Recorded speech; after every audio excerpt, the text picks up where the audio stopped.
कहानी संख्या 1 कसौल की काली रात दिनांक 22 अप्रैल 2025। दिल्ली की भागदौड़ भरी जिंदगी से दूर दो प्यार करने वाले पंछी आकाश और जाह्नवी कसौल की शांत वादियों में सुकून तलाशने निकले थे। उन्हें क्या पता था कि प्रकृति की यह गोद उनके लिए एक ऐसा भयानक अनुभव छिपाए बैठी है जो उनकी रातों की नींद उड़ा देगा। एक ऐसा रहस्य जो उन्हें हमेशा के लिए बदल देगा। यह कहानी है आकाश और जाह्नवी की। दोनों दिल्ली के एक कॉलेज में पढ़ते थे। साल था 2015। आकाश जो 20 साल का था, बीकॉम का छात्र था। वो एक सीधा साधा लड़का था, पढ़ाई में ठीक था, लेकिन थोड़ा अंतर्मुखी स्वभाव का था। उसके ज्यादा दोस्त नहीं थे, पर जाह्नवी वो उसकी सबसे खास थी। आकाश जाह्नवी की बहुत परवाह करता था और हमेशा उसे खुश देखना चाहता था। जाह्नवी जो 19 साल की थी, आकाश की क्लास में ही पढ़ती थी। वो एक बहुत ही हंसमुख और जिंदादिल लड़की थी। उसे घूमना फिरना और नए लोगों से मिलना बहुत पसंद था, पर वो थोड़ी जिद्दी भी थी और कभी कभी बिना सोचे समझे फैसले ले लेती थी। आकाश और जाह्नवी कॉलेज में मिले थे और धीरे धीरे उनकी दोस्ती प्यार में बदल गई। दोनों एक दूसरे के साथ बहुत खुश थे और अक्सर साथ में घूमने जाया करते थे। एक दिन दोनों ने कसौल घूमने का प्लान बनाया। कसौल हिमाचल प्रदेश में एक बहुत ही सुंदर जगह है, पहाड़ों और हरियाली से भरी हुई। दोनों को लगा कि ये उनकी रोज की जिंदगी से एक अच्छा ब्रेक होगा। पर यहाँ से शुरू हुई एक ऐसी कहानी जो शायद उनकी जिंदगी बदल देती। उन्होंने अपने परिवार वालों से झूठ बोला कि वो कॉलेज के एक कल्चरल इवेंट में जा रहे हैं। वो नहीं चाहते थे कि उनके परिवार वाले उनकी ट्रिप के बारे में जाने। और फिर एक सुबह वो दोनों दिल्ली से कसौल के लिए निकल पड़े। कसौल पहुंचकर उन्होंने एक एयरबीएनबी में चेक इन किया।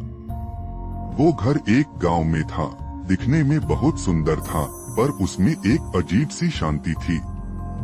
जैसे ही उन्होंने घर में कदम रखा, जाह्नवी को एक अजीब सी ठंडक महसूस हुई, जबकि आकाश को ऐसा कुछ महसूस नहीं हुआ। शायद ये कसौल की हवा थी या शायद कुछ और।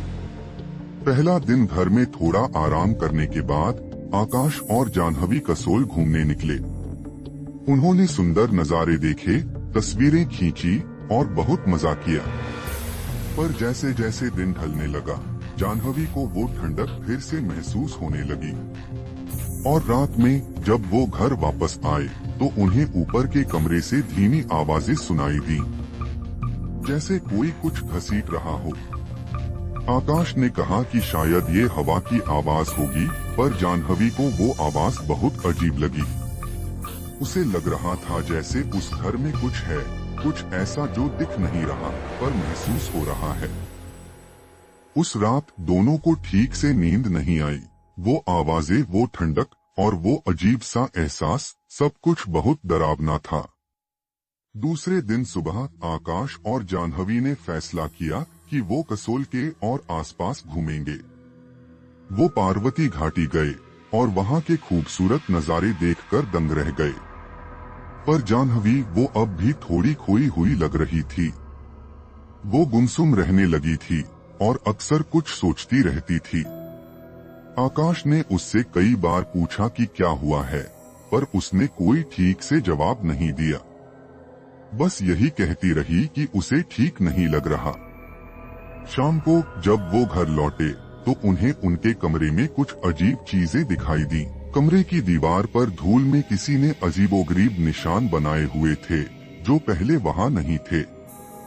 वो निशान ऐसे थे जैसे किसी ने अपनी उंगली से कुछ लिखने की कोशिश की हो, पर वो समझ में नहीं आ रहा था कि क्या लिखा है। जाह्नवी उन निशानों को देखकर बहुत डर गई। उसकी आंखें फैल गई थीं और वो कांप रही थी। वो कहने लगी कि इस घर में कुछ गड़बड़ है, हमें यहाँ से चले जाना चाहिए।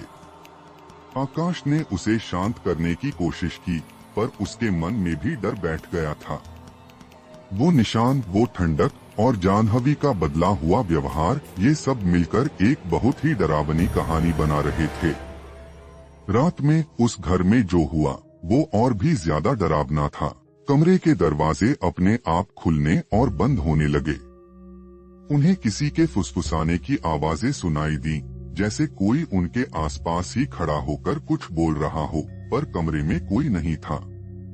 जाह्नवी डर के मारे आकाश से लिपट गई और कहने लगी कि हमें यहाँ 1 मिनट भी नहीं रुकना चाहिए।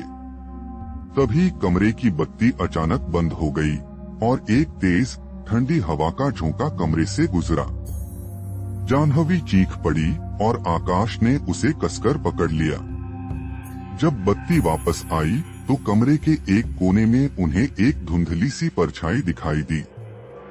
वो परछाई धीरे धीरे हिल रही थी और फिर पलक झपकते ही गायब हो गई।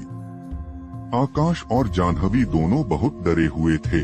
उन्हें समझ में नहीं आ रहा था कि उनके साथ क्या हो रहा है। क्या वो घर सच में हॉन्टेड था? क्या कसोल में कुछ ऐसा था जो उनकी जिंदगी बदल रहा था? रात में जब दोनों सोने की कोशिश कर रहे थे, जाह्नवी ने अपने बिस्तर के पास किसी के खड़े होने का एहसास किया। उसने अपनी आंखें खोली, लेकिन अंधेरे में उसे कुछ दिखाई नहीं दिया। फिर भी उसे लग रहा था कि कोई उसे घूर रहा है। वो बहुत डर गई और उसने आकाश को जगाया। आकाश ने उठकर देखा, लेकिन उसे कुछ नहीं मिला। उसने कहा कि शायद जाह्नवी को वहम हो रहा है, लेकिन जाह्नवी को यकीन था कि उसने किसी को देखा था। उस रात के बाद से जाह्नवी बहुत डरी हुई रहने लगी और उसे हर समय लगता था कि कोई उसके आसपास है। अगली शाम जाह्नवी कमरे में अकेली थी, जबकि आकाश बाहर कुछ सामान लेने गया था। तभी उसने कमरे में रखे हुए शीशे में अपनी परछाई के बगल में एक और परछाई देखी। वो परछाई किसी और इंसान की थी, लेकिन जाह्नवी ने उसे पहले कभी नहीं देखा था। वो परछाई धीरे धीरे उसकी तरफ बढ़ रही थी और जाह्नवी डर के मारे चीख भी नहीं पा रही थी। तभी आकाश वापस आ गया और वो परछाई तुरंत गायब हो गई। इस घटना के बाद जाह्नवी पूरी तरह से टूट गई।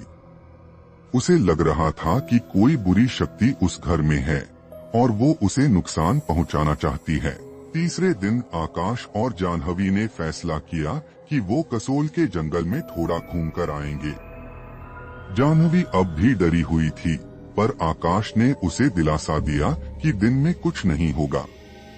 उसने कहा कि शायद जंगल में घूमने से उसका डर थोड़ा कम हो जाए। वो दोनों जंगल में थोड़ा अंदर तक गए। जंगल बहुत शांत और घना था। पेड़ों से छनकर आती हुई धूप भी उस शांति को और बढ़ा रही थी, पर उस शांति में भी एक अजीब सी बेचैनी थी। अचानक जाह्नवी एक अजीब सी आवाज सुनकर रुक गई। वो आवाज किसी के रोने की थी, पर वो रोना आम रोने जैसा नहीं था। उसमें एक दर्द था, एक तड़प थी जो सुनकर किसी का भी दिल दहल जाए। जाह्नवी उस आवाज की ओर देखने लगी। उसकी आंखें एक अजीब सी चमक से भर गई थीं। वो धीरे धीरे उस दिशा में चलने लगी, जैसे कोई उसे बुला रहा हो। आकाश ने उसे रोकने की बहुत कोशिश की। उसने उसका हाथ पकड़ा, उससे बात करने की कोशिश की, पर जाह्नवी ने उसकी एक भी बात नहीं सुनी। वो बस उस आवाज की तरफ चलती रही, जैसे वो किसी और दुनिया में चली गई हो। आकाश उसके पीछे पीछे गया, पर जंगल घना होने के कारण वो धीरे धीरे चलने को मजबूर था। और फिर कुछ ही देर में जाह्नवी उसकी नजरों से ओझल हो गई। आकाश ने उसे बहुत आवाजें दी। वो जाह्नवी जाह्नवी चिल्लाता रहा, पर कोई जवाब नहीं आया। उसने पूरे जंगल में उसे ढूंढा, पेड़ों के पीछे देखा, झाड़ियों में देखा, हर उस जगह देखा जहां जाह्नवी जा सकती थी, पर वो कहीं नहीं थी। ऐसा लग रहा था जैसे जंगल ने उसे निगल लिया हो। सूरज डूबने लगा था और जंगल में अंधेरा छाने लगा था। आकाश अकेला और डरा हुआ महसूस कर रहा था।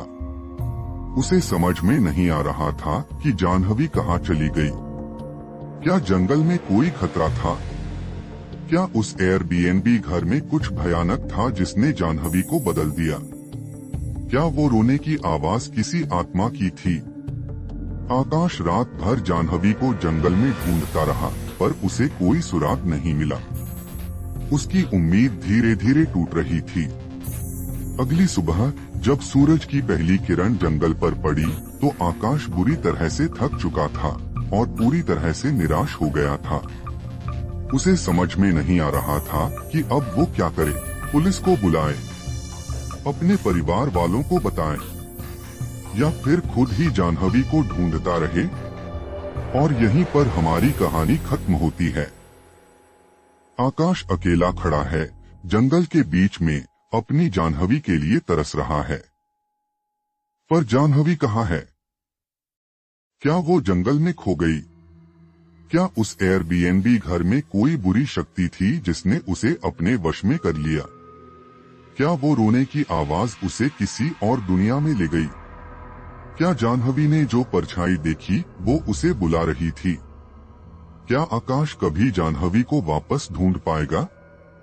क्या वो जाह्नवी को उस रहस्य से बचा पाएगा, या फिर कसोल की शांत वादियों में उनकी प्रेम कहानी का एक भयानक अंत हो गया? ये सवाल आज भी अनसुलझे हैं और शायद हमेशा रहेंगे। नमस्कार, चैनल को सब्सक्राइब करें।